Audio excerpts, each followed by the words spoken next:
نے یہ کیا کہ مال اور اولاد کی محبت میں منہمک ہو گیا، ذکر الہی سے غافل ہو گیا، فَأُولَٰئِكَ هُمُ الْخَاسِرُونَ، تو وہی ہیں جو خسارے میں رہیں گے، گھاٹے میں رہیں گے، ٹوٹے میں رہیں گے، نقصان میں رہیں گے۔ اس لیے کہ اگر دل غافل ہوا تو پھر نفاق ڈیرا ڈال لے گا۔ حضور فرماتے ہیں کہ جب انسان غافل ہوتا ہے تو شیطان اپنی تھوتنی، یہ تھوتنی جو ہے سور کے منہ کو کہتے ہیں تھوتنی، تو شیطان اپنی تھوتنی جو ہے وہ انسان کے دل پر لگا دیتا ہے اور پھونکے مارتا ہے۔ اس پھونکے مارنے سے جو سفلی جذبات ہیں، جو انسان کے اندر حیوانی تقاضے، وہ خوب اچھلتے ہیں، ان میں ایکسائٹمنٹ ہوتی ہے۔ لیکن جب اللہ کا ذکر موجود ہو دل میں، شیطان بھاگ جاتا ہے۔ تو دل غافل نہ ہو، ذکر الہی دوام، اور اس کا میں نے ذریعے آپ کو بتا دیے۔ قرآن کی تلاوت سب سے بڑا ذکر، نماز سب سے جامع ذکر، اور اس کے بعد ادعیہ معصورہ اور اذکار مسنونہ، یہ دوام ذکر کا ذریعہ۔ ہر کام کے ساتھ آپ کپڑے پہن رہے ہیں، نئے کپڑے پہنے، دعا ہے۔ زندگی کا کوئی فعل، یہاں تک کہ اپنی بیوی سے ہمبستر ہو رہے ہیں تو دعا ہے۔ خالص حیوانی تقاضا پورا کرنے چلے، دعا ہے پہلے۔ یہ دوام ذکر کا ذریعہ ہے۔ یا ایھا الذین آمنوا لا تلھکم اموالکم ولا اولادکم عن ذکر اللہ ومن یفعل ذلک فاولئک ھم الخاسرون۔ اور یہاں وہ آیت پھر میں آج آپ کو کوٹ کر دوں، آیت نمبر 24 سورہ توبہ کی۔ قل ان کان آباؤکم وابناؤکم واخوانکم وازواجکم وعشیرتکم واموال اقترفتموها وتجارۃ تخشون کسادها ومساکن ترضونها احب الیکم من اللہ ورسولہ وجہاد فی سبیلہ فتربصوا حتی یأتی اللہ بامرہ واللہ لا یہدی القوم الفاسقین۔ اے نبی ان سے کہہ دیجئے، اگر ہو تمہارے باپ اور تمہارے بیٹے اور تمہارے بھائی اور تمہاری بیویاں یا بیویوں کے لیے شوہر اور تمہارے رشتہ دار اقربا، یہ 5 رشتے اور 3 شکلیں مال کی، وَأَمْوَالٌ اقْتَرَفْتُمُوهَا، وہ مال جو تم نے محنت سے کما کر جمع کیے، وَتِجَارَةٌ تَخْشَوْنَ كَسَادَهَا، اور وہ کاروبار بڑی محنت سے جمایا ہے اور اس کے کساد کا، مندے کا تمہیں اندیشہ رہتا ہے، وَمَسَاكِنُ تَرْضَوْنَهَا، اور وہ تمہارے محل یا تمہاری حویلیاں اور کوٹھیاں یا تمہارے مکان جو تمہیں بہت محبوب ہیں۔ اگر یہ 8 چیزیں زیادہ محبوب ہیں تمہیں اللہ سے اور اس کے رسول سے اور اللہ کے راہ میں جہاد سے، فتربصوا، جاؤ بیٹھو، انتظار کرو یہاں تک کہ اللہ اپنا فیصلہ سنا دے، حتی یاتی اللہ بامرہ واللہ لا یہدی القوم الفاسقین۔ اللہ ایسے فاسقوں کو، ایسے ناہنجاروں کو، ایسے سرکشوں کو زبردستی ہدایت نہیں دیتا۔ زبردستی ہدایت دینی ہوتی تو پوری نوع انسانی کو آنے واحد میں اللہ ہدایت دے دے۔ اب دیکھیے دوسرا پہلو، اگر یہ چھوت لگ ہی گئی تو کیا؟ ٹی بی کی انفیکشن ہوئی گئی ہے تو علاج کریں گے نا۔ اب کیوریٹو ٹریٹمنٹ کیا ہے؟ اور یہاں بڑا خوبصورت جو ہے صنعت لفظی، نفاق کا علاج انفاق۔ انفاق کے معنی خرچ کرنا۔ یہ لفظ جب آتی ہے سراسر مجرد سے، نفقہ، اس کے معنی کوئی شے ختم ہو گئی، مر گئی، کھپ گئی، صرف ہو گئی۔ نفقت الدراہم، پیسے ختم ہو گئے، مک گئے۔ نفق الفرس، گھوڑا مر گیا۔ اس سے انفاق بنا، خرچ کرو، لگا دو، کھپا دو، صرف کر دو۔ اگر نفاق کی چھوت لگ گئی ہے تو کیوں لگی ہے؟ تمہیں دنیا کی محبت تمہارے دل پر غالب آ گئی ہے۔ یہ مال و دولت دنیا، یہ رشتہ و پیوند، بتان وہم و گماں، لا الہ الا اللہ۔ لہذا اب علاج بالضد، اپوزٹ کے ذریعے سے علاج کرو۔ مال بہت محبوب ہے، نکالو، دو۔ انفاق از دی ٹریٹمنٹ، کیوریٹو ٹریٹمنٹ۔ زیادہ سے زیادہ دو، زیادہ سے زیادہ دو، زیادہ سے زیادہ دو، نکالو۔ اس سے تمہارے دل میں جو چھوت لگ گئی تھی نفاق کی، میں نے بتایا نا کہ یہ صنعت لفظی نفاق، نفاق بنا ہے نفقن سے، جس کے معنی ہے سرنگ، یا نافقا، گوہ کا بل جس کے دو منہ ہوتے ہیں، اس سے بنا ہے نفاق اور منافقت۔ جیسے جہاد اور مجاہدہ، قتال اور مقاتلہ، اسی طرح نفاق اور منافقت یا منافقہ، عربی میں منافقہ کہیں گے، منافقت نہیں کہیں۔ تو یہ کیا ہے؟ یہ جان و مال بچا کر رکھنا، اس کی محبت کی وجہ سے، اللہ کی راہ میں نہ مال خرچ کرنے کی توفیق اور نہ جان دینے کے لیے تیار۔ اب اس کا علاج کیا ہے؟ اصل میں حب دنیا کا سب سے بڑا سمبل جو ہے وہ حب مال ہے۔ اس حب مال کو نکالو اپنے دلوں سے، نکالو اپنے دلوں سے، نکالو اپنے دلوں سے۔ وَأَنفِقُوا مِمَّا رَزَقْنَاكُمْ، خرچ کرو، خرچ کرو، خرچ کرو ان میں سے، سب چیزوں میں سے جو ہم نے تمہیں دی ہیں۔ من قبل ان یأتی احدکم الموت، اس سے پہلے پہلے کہ تم میں سے کسی کی موت کا وقت آن کھڑا ہو، موت سرہانے آ کر کھڑی ہو جائے۔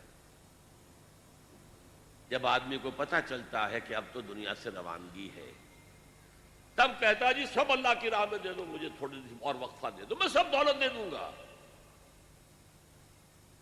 من قبل ان یاتی احدکم الموت فیقول، اور وہ یہ کہے اس وقت، رب لولا اخرتنی الی اجل قریب، اے اللہ کیوں نہ تو مجھے ذرا تھوڑی سی اور مہلت دے دے، فاصدق، تو میں سب صدقہ کر دوں گا، واکن من الصالحین، اور میں نیکوکاروں میں سے ہو جاؤں گا۔ وَلَن يُؤَخِّرَ اللَّهُ نَفْسًا إِذَا جَاءَ أَجَلُهَا، اور سن لو اللہ تعالیٰ کسی کی اجل کو جب کہ اس کا وقت آ جائے مؤخر نہیں کرے گا، کوئی مہلت نہیں ملے گی۔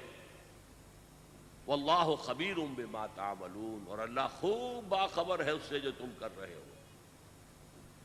اگر مہلت مل گئی تو وہی کچھ کرو گے، اللہ جانتا ہے، وہ تمہاری گھٹی کے اندر پڑ چکی ہے، مال کی محبت، دنیا کی محبت۔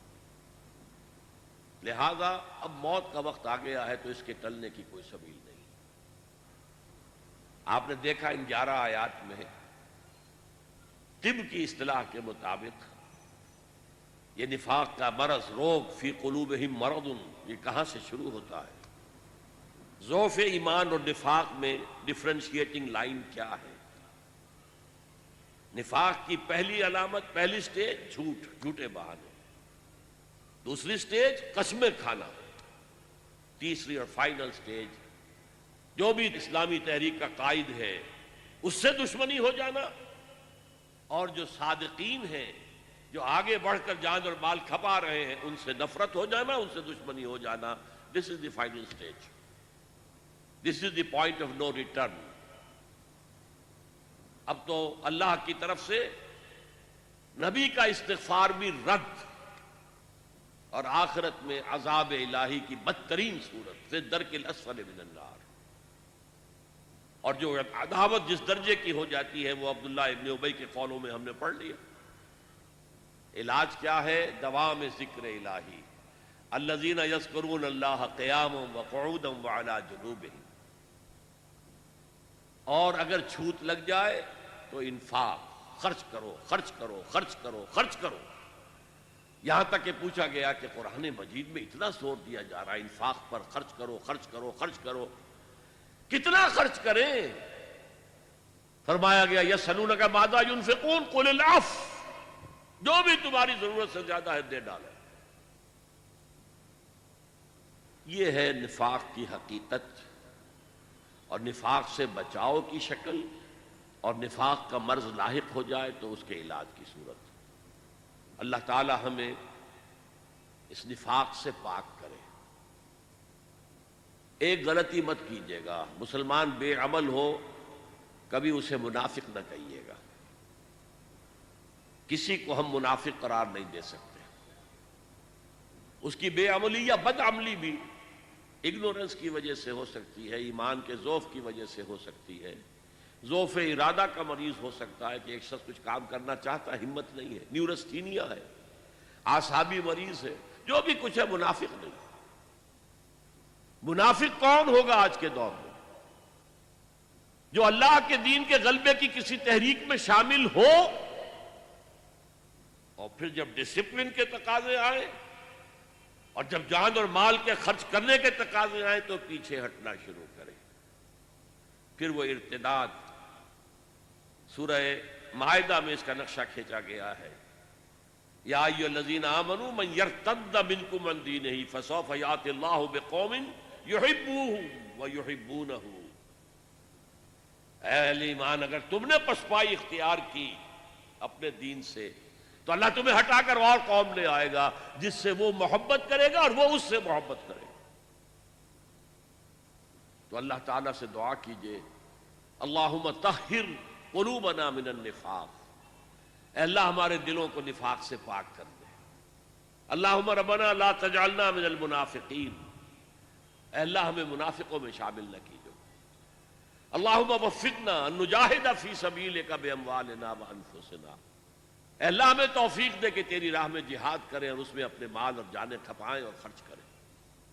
اللہم ارزقنا شہادۃ فی سبیلک، اور اے اللہ ہمیں اپنی راہ میں شہادت کی موت عطا فرما۔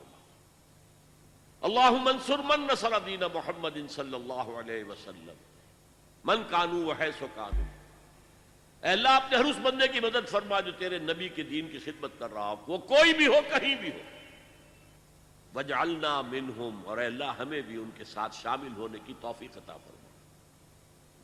وَاخْذُلْ مَنْ خَذَلَ دِينَ مُحَمَّدٍ صلی اللہ علیہ وسلم مَنْ كَانُوا وَحَيْثُ كَانُوا، اے اللہ ہر اس شخص کو ذلیل اور رسوا کر دے جو تیرے نبی کے دین سے روگردانی کر رہا ہو، خواہ وہ کوئی بھی ہو، کہیں بھی ہو۔ وَلَا تَجْعَلْنَا مَعَهُمْ، اے اللہ ہمیں ان کے ساتھ شامل نہ ہونے دیجو، ہمیں اپنی پناہ میں لے لیجو، ہم کہیں ان کے دھوکے میں آ کر ان کے ساتھ شامل نہ ہو۔ اللہم اغفر لآبائنا وامہاتنا ولجمیع المؤمنین والمؤمنات والمسلمین والمسلمات الاحیاء منہم والاموات انک سمیع مجیب الدعوات۔ اللہم اشف مرضانا، اللہم اشف مرضانا، اللہم اشف مرضانا۔ وصلی اللہ تعالی علی خیر خلقہ محمد وآلہ واصحابہ اجمعین برحمتک یا ارحم الراحمین۔ مجھے ہمارے ایک ساتھی نے یاد دلایا ہے کہ آپ اپنی تقریر کے اختتام پر IRF کا بالخصوص اور اہل بمبئی کا بالعموم شکریہ ادا کر دیں۔ واقعہ صحیح مجھے یاد دہانی کی گئی ہے، جتنا اہتمام کیا ہے IRF نے میرے لیے، اور جس کی بدولت آپ لوگ یہاں اتنی کثیر تعداد میں جمع ہیں، اس کے لیے میں ان کا ممنون ہوں۔ اور پھر جس طرح کی وہ ریکارڈنگ کر رہے ہیں، جس طرح کے انہوں نے خرچ کیے ہیں، یہ ویڈیوز جہاں جہاں بھی جائیں گے وہاں تک اللہ کا پیغام پہنچے گا، اس میں یقیناً میرے لیے بھی اجر و ثواب رہے گا، یہ میرا صدقہ جاریہ رہے گا، میرے مرنے کے بعد بھی یہ چیزیں رہیں گی۔ اور پھر جو لوگ یہ کام کر رہے ہیں، محنت کر رہے ہیں، پیسے خرچ کر رہے ہیں، بھاگ دوڑ کر رہے ہیں، ان کے والنٹیئرز جس طرح میں نے دیکھا ہے مصروف ہیں، ڈسپلن کے ساتھ کام کر رہے ہیں، ہر چیز بڑی منظم ہے، تو میں ان سب حضرات کے لیے اللہ سے دعا بھی کرتا ہوں اور ان سب کا شکریہ بھی ادا کرتا ہوں، اور آپ سب حضرات کا بھی شکریہ ہے۔ مجھے معلوم ہے روزانہ آنا اور ہر روز تعداد بڑھنا، آج شاید سب سے زیادہ تعداد ہو گئی ہے، ویسے بھی الوداعی خطاب تھا، میرا اپنا اندازہ تھا کہ یہ 10 دن کا پروگرام مسلسل ہوگا تو رفتہ رفتہ کچھ حاضری کم ہوتی جائے گی۔ میں نے یہاں جو برعکس صورت دیکھی ہے تو واقعہ یہ ہے کہ اس سے حوصلہ ملا ہے کہ نہ ہو مایوس اقبال اپنی کشت ویراں سے، نہ ہو نا امید اے اقبال اپنی کشت ویراں سے، نہ ہو نومید، ذرا نم ہو تو یہ مٹی بہت زرخیز ہے ساقی۔ مسلمانوں کے اندر ایک امنگ ہے، ایک ولولہ ہے، ایک خواہش ہے۔ اللہ کرے کہ قرآن مجید کی رہنمائی، میں اپنی رہنمائی نہیں کہہ رہا، قرآن مجید کی رہنمائی، میں تو ایک ذریعہ ہوں۔ جیسے حضور نے حضرت علی سے کہا تھا، یا علی ان یہدی اللہ بک رجلا واحدا خیر لک من حمر النعم، اگر اللہ تعالیٰ تمہارے ذریعے سے کسی ایک آدمی کو بھی ہدایت دے دے دیکھیے کس قدر خوبصورت انداز ہے. تم ہدایت دینے پر قادر نہیں ہو اے علی، اللہ تمہارے ذریعے سے ہدایت دے دے. لَن يَهْدِيَ اللَّهُ بِكَ رَجُلًا وَاحِدًا خَيْرٌ لَكَ مِنْ حُمُرِ النَّعَمِ. تو تمہارے لیے سرخ